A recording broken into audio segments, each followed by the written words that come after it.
So for example 3, here we're going to find more trig functions of quadratic angles.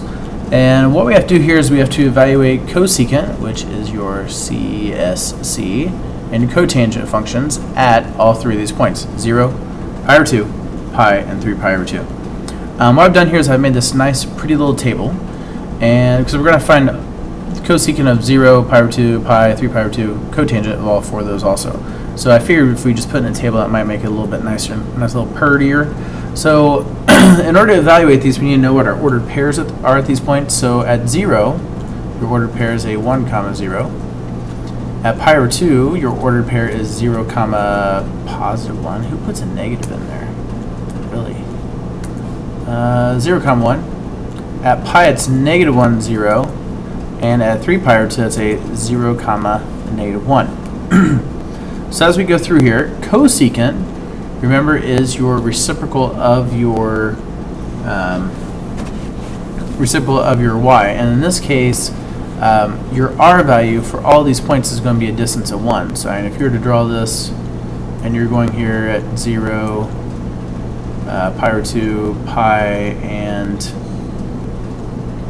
3 pi over 2, all your r values are a 1. So here r equals 1, going up, r equals 1, going down, going left.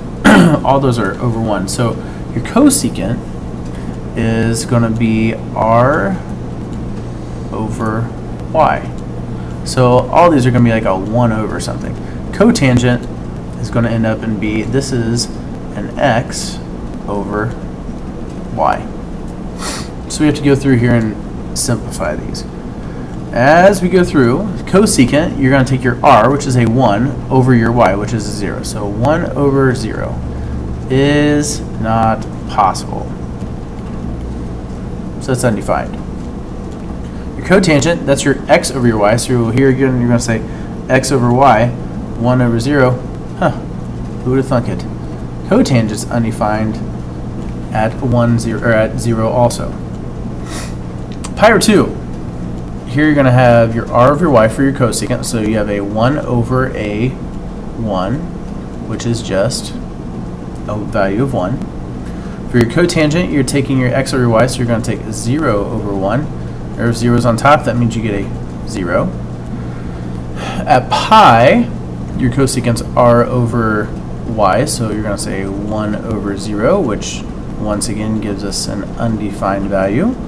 My guess is since it's undefined here, this cotangent will probably be also undefined, but we'll see. You need to take x over y, so you're going to have negative 1 over 0. God, I'm so smart. And then finally for 3 pi over 2, you just put in a 1 over negative 1. That gives you negative 1. And you have a, 0 over negative 1, which would be 0. So the best thing I think you'd take from this example is if you organize your work nice and pretty, and you write out your ordered pairs, and you list for each function what they're, how you find them, x over y, y over x, y over r, x over r, blah, blah, blah, all those, then I think you can make your work a lot nicer and prettier. Make it look a lot more like Mr. Klein.